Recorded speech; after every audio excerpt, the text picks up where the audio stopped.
Eu sou a Renata Rubim, eu nasci no Rio há 67 anos atrás. Eu sempre quis trabalhar com estampas e com desenhos para tapete, tecidos, papéis. Me tornei designer e comecei a fazer tapetes de lã pura em teares bem artesanais. Eu não sabia que no Rio, aos 4 anos e meio, 5 anos, eu tinha desenhado, a maior parte dos meus desenhos eram tapetes de chão, que foram guardados numa pasta e que eu só descobri quando eu já tinha quase 40 anos, por acaso se descobriu essa pasta. Então eu fiz tapetes vários anos, expus em vários países.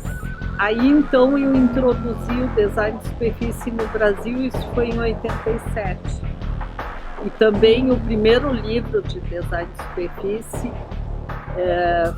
é meu, escrito por mim, quando a Baicam me convidou para esse projeto da Natureza Geométrica. Eu achei que perfeito, assim, com o meu trabalho, eu achei que cabia perfeitamente com tudo que eu sempre fiz desde criança: tapetes, geometrias, natureza, tem tudo a ver.